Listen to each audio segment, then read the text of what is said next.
Hello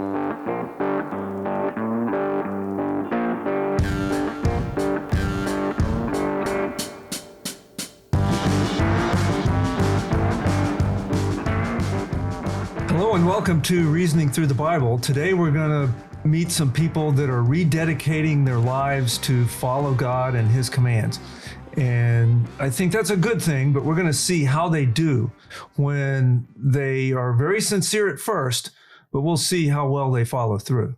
And Steve, we're in the book of Nehemiah, and the walls are built, and now Nehemiah is focusing on building the people. And so, again, this will be another great study. Yeah, we just got through that long prayer that we saw over in chapter 9, and we see that the people are coming back together. They're want to honor God, and they want to get back in a relationship with God. And as we culminate in chapter 9 and we take off, we think at least that the people are back on the right track with God. But we're going to see what happens here in these final chapters of Nehemiah. If we remember last time, the people prayed this very long, very sincere prayer. It was a prayer of confession. It was a prayer of praising God. It was a prayer that taught us many good things about the nature and character of God. But we also saw the people confessing their sins. And Nehemiah included himself in that. Well, now they're going to make a commitment to God to follow His commands.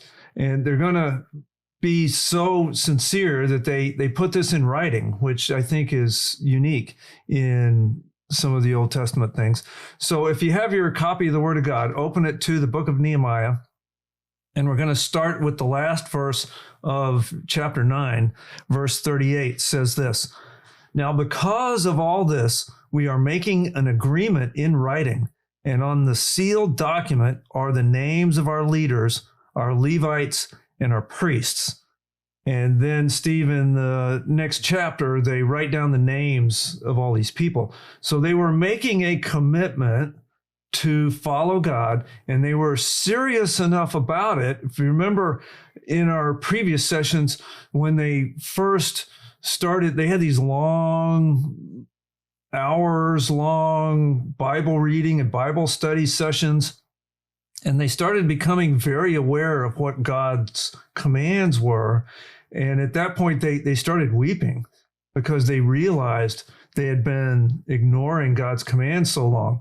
And Nehemiah picked them up and said, "No, go celebrate. Go have a celebration, because now we're getting right with God again." Well, here they are. Now they say, we're serious about this. We're actually going to write down and sign it, what we're going to promise to God. And that is something, a verbal commitment is one thing, but a commitment that you put down in writing is a next level. It's something that if you want to contest it, or if somebody else wants to contest it later, you can always go back to the document and say, no, here's the document, here's your signature, and here's the conditions that you signed it and what you actually committed to. So, yeah, this shows that they actually are committed to this agreement that they're going to make now. Then in chapter 10, it lists these many names of these people that were included in this. Again, not going to read this. It's an exercise in pronunciation. But if we look down at chapter 10, starting in verse 28, it says this. And Steve, can you read 28 and 29? "Now the rest of the people, the priests, the Levites, the gatekeepers, the singers, the temple servants, and all those who had separated themselves from the peoples of the lands of the law of God, their wives, their sons, and their daughters, all those who had knowledge and understanding, are joining with their kinsmen, their nobles, and are taking on themselves a curse, an oath to walk in God's law, which was given through Moses, God's servant, and to keep and to observe all the commandments of God our Lord, and His ordinances and His statutes." These verses list the people that were signing, or at least the titles and categories of these people that were signing this agreement. And previously it gave their actual names. But when we look at these verses of these types of people that were signing this agreement, who included themselves in the oath? Well, just about everybody. It's got everybody there from the priests all the way down to the gatekeepers, their wives, it's the families. So we see kind of a cross section of the business people to the families to the priests to the religious sections as well. It seemed like everybody in town. So they're very serious about this. And what exactly did they promise to do? It says in these verses. It said that they promised to keep the ordinances and statutes that had been laid out in the law of Moses. So all of these laws that they've been hearing over the last few days, and they've been standing on these hour-long study sessions, they have now committing to them and saying, yes, we are committing ourselves that we're going to follow these ordinances and statutes that were put down that God gave to Moses. And again, look at verse 29, joining with their kinsmen, their nobles, and are taking on themselves a curse and an oath to walk in God's law. So here's my next question, Steve. Is it wise to make an oath before God that includes a curse if I disobey? Is that a wise thing to do? Or, I mean, these people were serious. They really wanted to get right with God. And so they're making this oath before God. And the oath includes a curse if I don't follow through. Well, when we went through Judges, we had a judge at the very last there, Japheth, and he made an oath.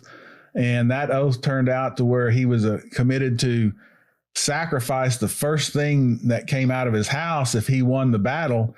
And lo and behold, he comes back, and what comes out? His daughter, his only child. And we had a lengthy discussion on this topic on whether or not it was wise to do something like that. Now, his oath happened to be just a sacrifice. It didn't include a curse. So taking that into account and the things, I would say, no, I would not want to make a oath or a commitment that has a curse in it, knowing me and knowing my weak flesh, and knowing that I'm on my own might not be able to commit to everything. Certainly something I wouldn't want to do. That's always been my fear, is that my weak flesh would not follow through. So I've always been very cautious about making oaths to God that depend on me to follow through with it. Now, I have known people that have made oaths, and I've known some that made oath to God when they were young and kept the oath all throughout their life. So it does happen. So I would just caution our listeners, if you're going to make a promise to God, if you're going to make an oath to God, then you need to make that very seriously. We shouldn't make oaths and promises, covenants with God, and take that lightly. You don't like foxhole conversions. I'm in this really bad spot, and say, God, if you get me out of this spot, then I'll do X, Y, Z. Well, you need to follow through with X, Y, Z. You don't make an oath to God unless you're really willing to take it very seriously. I think that possibly people put this curse in here because they think, oh, the threat of the curse is going to make me stay on the straight and narrow. And really, when you think about it, why would you need a curse in order to keep you on? If you're really serious about it, you shouldn't need any type of a curse hanging over you in order to keep you on the straight and narrow. So yeah, it's something very dangerous to do. Look again at verse 29 and what they're actually promising to do. The middle of verse 29, taking on themselves a curse and an oath to walk in God's law, which was given through Moses, to keep and observe all the commandments of God our Lord and his ordinances and his statutes. Steve, what did God already do when he gave the Mosaic covenant back in Deuteronomy 28? He had already put a requirement on all of Israel to keep the law. And again, to our listeners, I just point you to Deuteronomy chapter 28. He has a whole long string of verses that says, if you obey, you'll get these blessings. If you disobey, you'll get these cursings. So they were already under the Mosaic covenant to keep the law, and it was already a curse that was given by God if you disobeyed. So in one sense, they're not really promising anything more than what was already there, but nevertheless, they're still creating something in addition to this. When again, I just think it's very, very serious to make an oath to God, especially one that had a curse on it that depended on my weak flesh to obey. I'd be very cautious. And this could be some sort of a rededication event. The cursings and the blessings that you mentioned in Deuteronomy, when Joshua went into the land after the first couple of battles, they went over into the valley of Jezreel with Mount Gerizim on one side and Mount Ebal on the other. And they had the Ark of the Covenant, and they had the Levite priests in the valley, and they had people on one side reading the blessings on one side, and then the others were reading the curses coming across that valley. This might have been something like that. Maybe that they were kind of recreating that type of thing. But it does bring about that their commitment of the people have made that commitment. They're coming back into the land, and do they actually need to repeat it? No, but maybe that's what they're thinking. The next thing in the passage starts at verse 30, and they make a list in this written document of all the things that they're promising to do. So starting in verse 30, if we go down through here and make a list of all of the things that they're promising to do. They've got, for example, in verse 30, they're promising not to intermarry with non-Jews. And then in verse 31, they promise not to let anyone buy or sell on the Sabbath day, not to plant or harvest a crop on the Sabbath year. If you remember, the Jews were required every seventh day to take a rest, but they were also required every seventh year to take the entire Sabbath year off.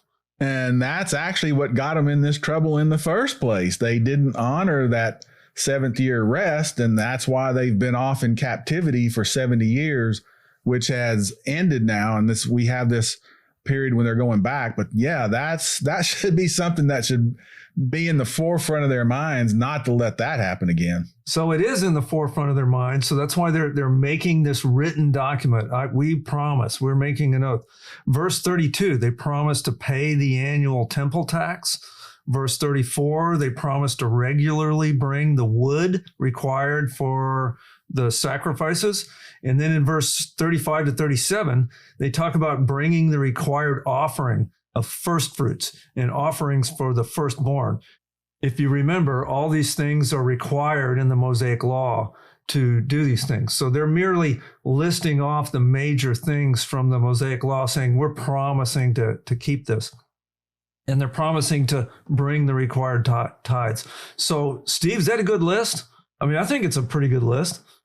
Yeah, it seems like it covers everything from A to Z, so to speak. So I think they're thinking of trying to include everything that they possibly can. So nothing wrong with the list. What's the potential flaw in the whole agreement here? It's what we've already mentioned. It's the weakness of the flesh. And as before we get out of the book of Nehemiah, we're going to see how well they are at actually following through. I submit, Steve, that what they were probably doing here was, again, if you remember the flow of the book, these people just previous to this were under a heavy conviction. God had convicted them of their sin. They were very sorry. They were genuinely repentant, and they were going to God saying, God, we're going to obey you now. And I think their heart and their motivations were good. I probably suspect here that the reason they listed these things was because these were the ones that they had been falling down on. When they talked about intermarrying with non-Jews, they had done that, as we're going to find before we get out of the book. They had done that. Not anyone buy or sell on the Sabbath day. They had been doing that. And so these were things they realized they were sinning on, and therefore said, God, we're not going to do that again. And we're so serious, we're going to write it down and sign it. So they vowed to bring these first fruits, for example. What are first fruits, and why is that kind of significant? To me, it has kind of an emotional attachment to especially somebody that's a farmer.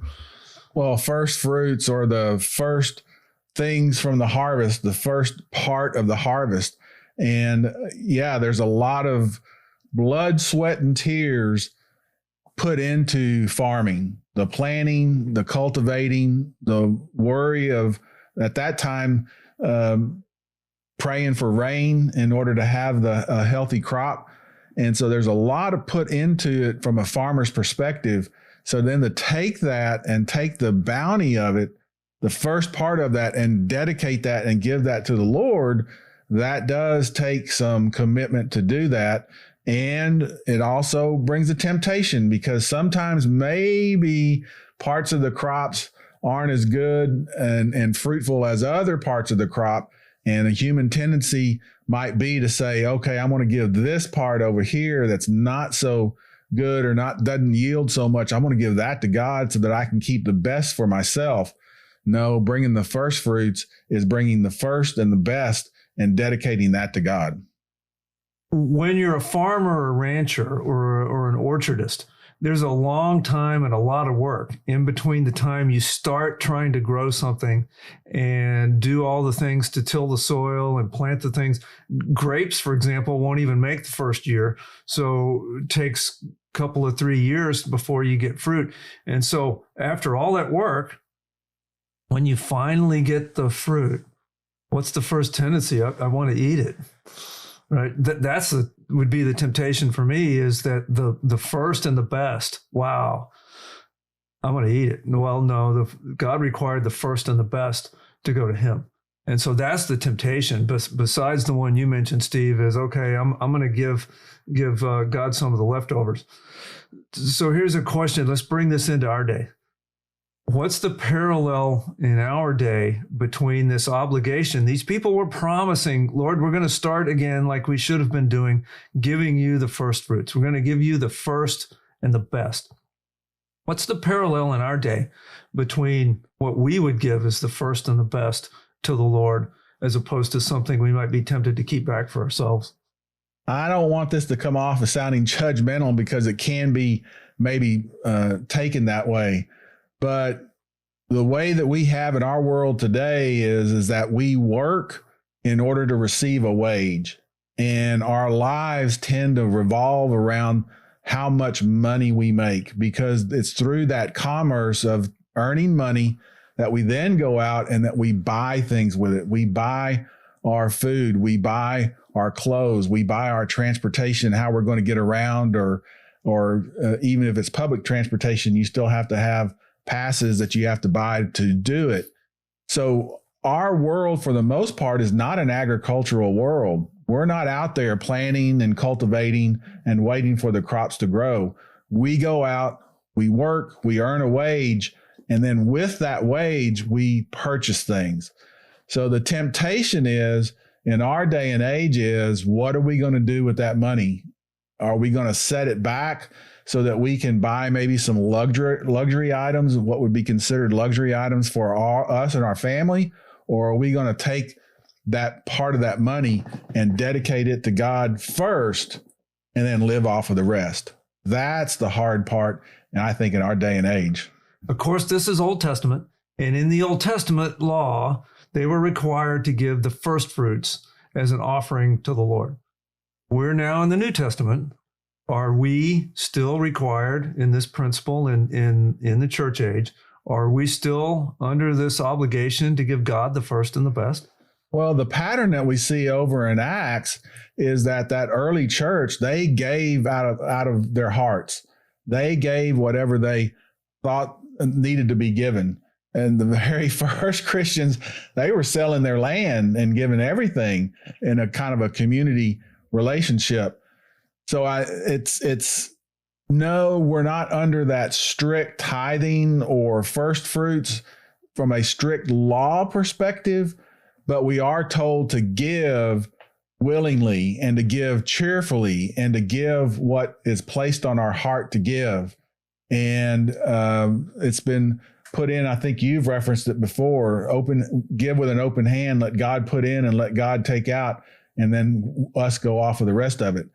So strictly, no, I don't think so. We're not under that tithe and the first fruits, but we are under something that's to give from our heart. And that in some cases is even more difficult, because with a tithe or a first fruit, you have a specific amount that you know and that you think would satisfies the rule.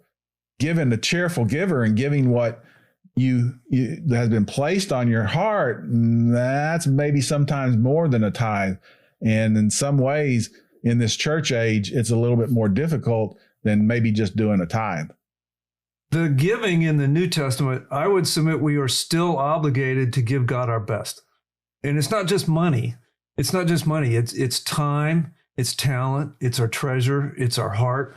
And so for some people, they're wealthy enough, it's real easy. Oh yeah, here's some money. And it's just kind of a throwaway sort of a thing. And I submit that's not meeting the spirit and the obligation to the Lord. It's giving him the best. The best of what? The best of my heart, the best of my mind, the best of my time and my talent and my treasure.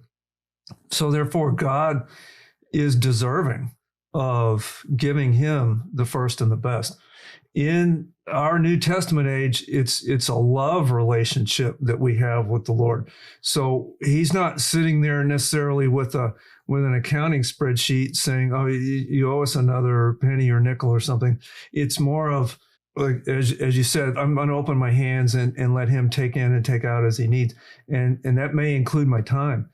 And it may include some of my emotional attachment to helping my brothers and sisters in my church that are in need, that I might need to go in and join. Again, in Nehemiah, the whole city were joining in doing physical labor because that was what was needed. The perfumers and the goldsmiths were out there lifting heavy stones. And so that's what is needed in the New Testament, is to give God the first and the best. So if we then look down towards the end of verse 39, it tells us there at the end of this promise, at the end of verse 39, it says, thus we will not neglect the house of our God. Thus we will not neglect the house of our God. Were they sincere, Steve? Yes, I would say they are sincere. They've written it down. They've made a commitment to it. That's all on paper and it's all documented and witnessed. So yeah, at this point, yes, they're serious about it. Most of the next chapter, chapter 11, lists where people lived after the walls were built. So it goes through and lists different people and where they lived and the parts of the city. Because as you remember, the people before the walls were built, the city was broken down. There was no protection from enemies or wild animals. Now that the walls are built, now the homes can get rebuilt. So they're building out the rest of the city. And so chapter 11 talks about people coming in to live in the city of Jerusalem, the newly protected city of Jerusalem. And it talks about people and where they lived and what they were doing. So the first couple of verses of Nehemiah 11 says this: now the leaders of the people lived in Jerusalem, but the rest of the people cast lots to bring 1 out of 10 to live in Jerusalem, the holy city, while 9/10 remained in the other cities. And the people blessed all the men who volunteered to live in Jerusalem. So why would they be trying to ensure that Jerusalem was inhabited? They had this system where they were casting lots is just a random thing, right? So they drew straws or drew beans or whatever it was. They cast lots to determine, oh, here's the 10% of the people that's going to go move back into Jerusalem. Why were they interested in populating Jerusalem? Your city, you had walls. And if there were times whenever you, as a nation, that you were under attack, then the people would come into the city. That's where they would find refuge, was in the city. So you would want your city to be functional. You would want everything to be working. You would have storerooms to have food in case there's a siege. You'd want running water. And for all of that, you need people to do that. You want people in commerce to be there and have a thriving city so that it's a place of refuge in a time of need that the people come into. In addition to that, what is significant about Jerusalem in particular? What you said is true for any city, you'd want that. But Jerusalem in particular is special for what reason? Well, the temple was there, and that's where all the sacrifice and worshiping was done, was there in the temple. And the temple has been rebuilt. While Nehemiah has rebuilt the walls, the temple has been rebuilt for several decades. So they've got their sacrificial system that they're starting up again and operating there in that temple. Jerusalem was the capital city. The temple was there. It was designated by God to be the capital city, going all the way back to the ancient days of the nation of Israel. That was the place. So that is the capital city, had to be inhabited, had to be rebuilt, had to be populated. And so it would also be, if there was a major invading army, that's where they're going. Because if you take Jerusalem, you take the whole country. Therefore, it was a blessing and a responsibility to go to Jerusalem. That's why it says they prayed for the people that were going there, because they had, yes, the responsibility to rebuild the city infrastructure, but they were also there to make sure that the temple ceremonies happened well, which was a heavy responsibility. And there was some degree of risk because they were still, this one outpost, and you've got Babylon, Persia out there that's really the major force in that day that could, on a whim, come in and just knock it all down again. It says there at the end of verse 2, it says, "And the people blessed all the men who volunteered to live in Jerusalem." So what do you lose by going into the living in a city? If you're in an agrarian society, what do you lose by going in and living into the city? Well, one of the things you lose is the attachment to the land that you had. The people of Israel were always attached to a particular tribe, had a section of land. That was one of the things. And you also lose the growing of your own food.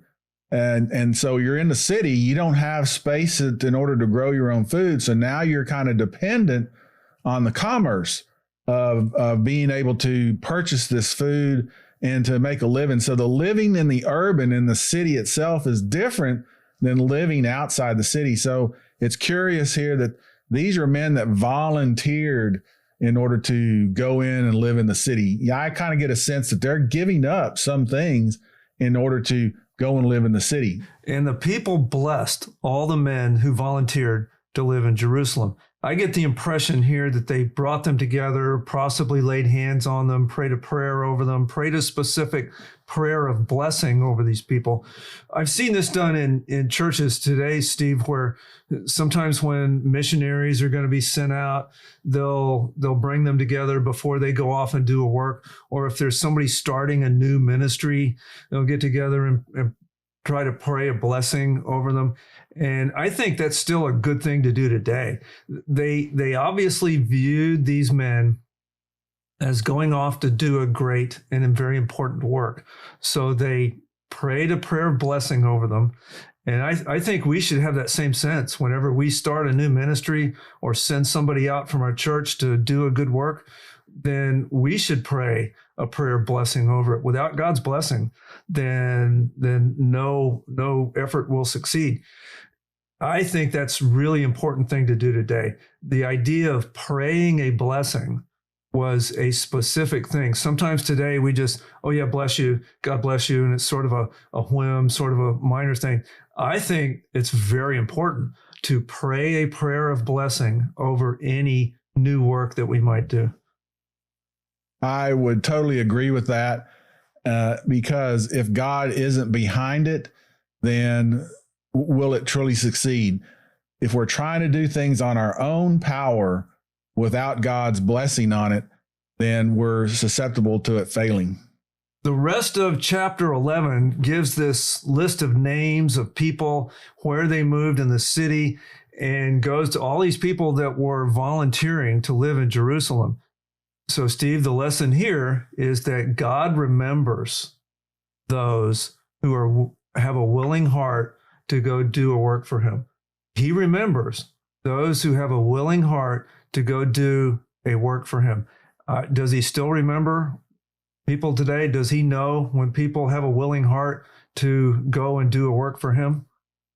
I believe that he does. And, we get a blessing ourselves by following God's lead. By going where he leads us, we end up with a blessing.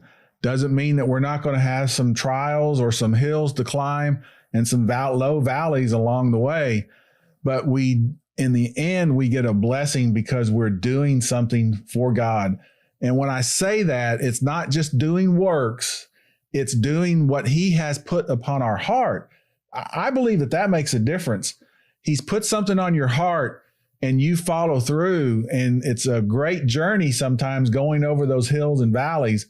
But all the while, you know that you are doing something that God has placed on your heart and that you're looking forward to see how it's going to turn out in the end. Well, we're going to see how Nehemiah turns out in the end next time, because we've reached the end of chapter 11. And in chapter 12, we're going to see a dedication ceremony that Nehemiah arranges for the newly rebuilt walls. So we'll see that next time as we reason through the Bible, and we trust that you'll be here to do so as well. Thank you so much for watching and listening. May God bless you.